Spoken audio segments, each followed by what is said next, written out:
Well, hello everyone. Welcome to Smells Like. I'm Josh. So good to see you. This is my 5 fragrances that I have on my list to buy next. Basically fragrances that after doing some testing, some sampling, I've decided that I really like them enough to go ahead and get a full bottle. If you're familiar with my fragrances of the week, you'll know that I sample a lot, especially on Sundays. I always set aside Sundays for sampling to really try and separate fragrances that I just like or think that are okay with those that I really like a lot or love enough to go ahead and get a full bottle. So these are 5 fragrances that I've been testing now for a while and for long enough that I really think I would like to go ahead and get a bottle of. Starting with number 5, this is a fragrance that has gotten a ton of hype since it came out a couple of years ago. This is from the niche brand of Parfums de Marly, and this is their star fragrance, I believe probably the most popular from the line, Layton. So not the Layton Exclusive, which is also very good. The original Layton, it has sort of a fruity, vanillic, warm, spicy kind of a vibe that really has kind of a mass-pleasing taste, but with some really high-quality ingredients. And I've been on the fence about this one really for like about a year where I couldn't decide. I wore through an entire decant of it last winter, and now that the cold weather is here again, I got another decant of Layton and I've been wearing it, and I really think that for whatever reason this fragrance just really works with me. I think it's a great cold weather fragrance to wear that isn't too daring or challenging. And for whatever reason, I really enjoy this fragrance. There's a really nice fresh lavender, some other high quality fruity nuances. There's a really nice warm vanillic aspect, some woods, some patchouli. And really have just been enjoying this one. Kind of had to see if it was the hype, kind of wait for the hype to die down and decide if this really was a fragrance that I personally love to wear. And I think that maybe it is. And so definitely looking to get a bottle of Parfums de Marly Layton here pretty soon.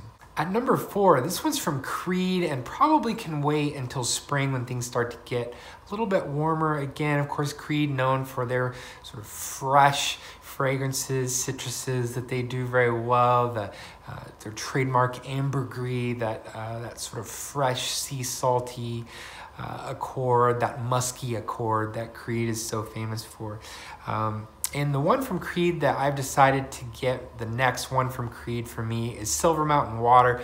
I currently own Aventus, Millésime Imperial, and Virgin Island Water. And I think Silver Mountain Water would be a good one to add for a great spring fragrance. It's kind of a tea and musk fragrance, but it's also kind of weird. I feel like it's probably the strangest or the most avant-garde from Creed. It has kind of a weird inky note to it, and it's meant to evoke sort of the snow-capped mountains and them melting and creating the mountain streams from the snow melting and coming down the mountain. And I've experienced those streams in the Pacific Northwest that just freezing cold, melted ice that rushing down the side of a mountain. And I really think that Silver Mountain captures that idea really well.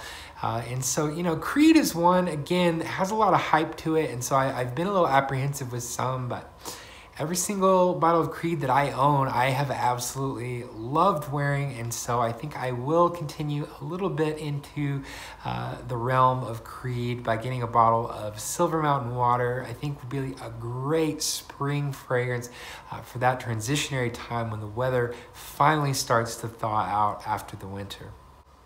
At number 3, this is where things are really heating up. The third in line right now in terms of getting a bottle is from Chanel. This is Chanel All-Star Classic Legendary Vetiver Fragrance Sycamore. Chanel Sycamore, third in line on my next bottles to get. A little bit of a pricey one from the exclusives of Chanel.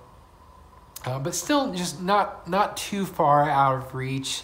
This is a vetiver and woods fragrance with a little bit of tobacco. This really falls in line with the classic vetiver scents like Guerlain's vetiver, that sort of fresh, grassy, slightly earthy vetiver with just a little bit of a tobacco to give it some class, kind of smooth it out a little bit. Chanel does their version of that, of course, with those classic Chanel aldehydes to give it a little bit of a burst of light and freshness. I absolutely love this fragrance. Again, this will be a great fragrance for spring, but I think this one could be worn in the cold weather as well. Maybe even could pick this up around Christmas time and enjoy it towards the end of winter and into the beginning of spring. Such a classy fragrance that I think works in really dressed up and formal occasions, but also, you know, just wearing like a nice sweater or a nice shirt and jeans. I think it could work for there too. I've really been more and more obsessed with Chanel the more that I smell of their stuff. I could almost just only buy Chanel fragrances, I think, if we're talking their exclusive line, and probably be satisfied with my collection. So the next one from Chanel, there are many from their exclusive line that I'd love to own. I think the first one I'll get is Sycamore. At number 2, this one, second in line for bottles I get. So this one probably not too far off in terms of when I'll actually be able to get a bottle. This one's from Dior, and it's Dior Homme Parfum. This is a fragrance that is not available in the United States. It was never actually released in North America. It was only released in Europe and the UK. This is a darker, leathery version of the classic Dior Homme, which the original Dior Homme for me is one of my favorite and one of, in my opinion, the best men's designer fragrances of all time. And Dior Homme Parfum really does it up nice with some darkness, that leather, some ambrette seeds for kind of a soft musk. Really an amazingly classy, sleek, sexy fragrance from Dior.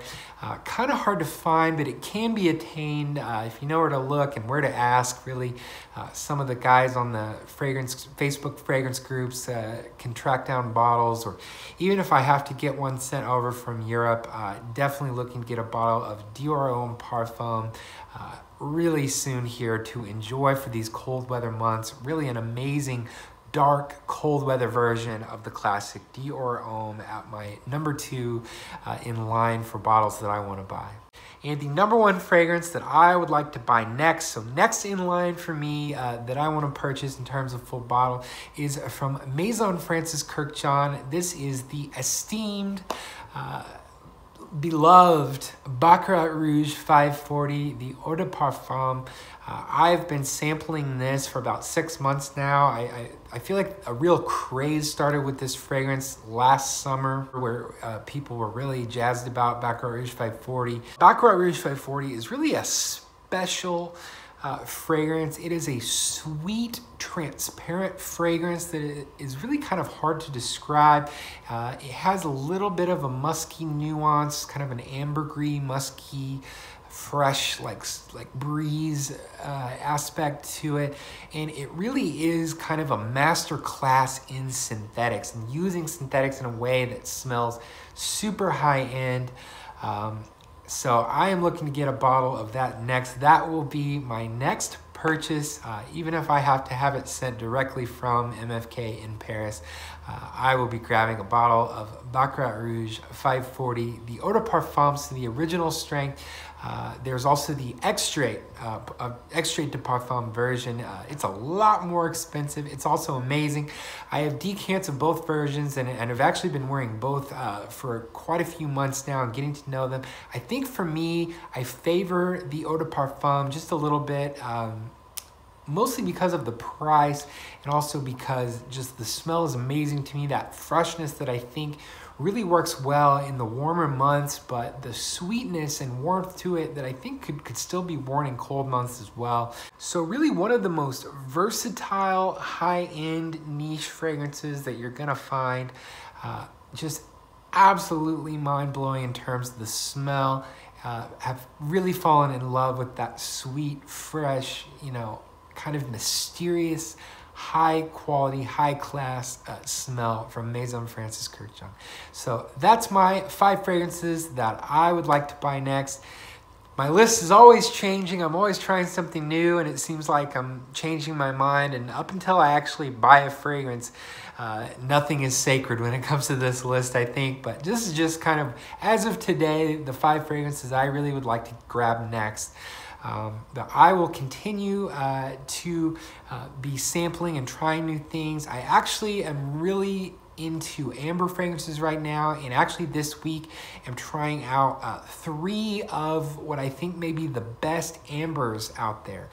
So stay tuned for that. Maybe have a video coming soon about my top 3 ambers that are out there on the market right now, and maybe which one I think is worth buying. That one may climb to the top of my list real fast once I decide on my favorite amber, so stay tuned for that. Hey, be sure to like the video, really helps me out with my channel. And if you'd like to do this again sometime, please do subscribe so I can see you right here at the Smells Like Fragrance channel for another video next time. Hey, thanks so much for watching.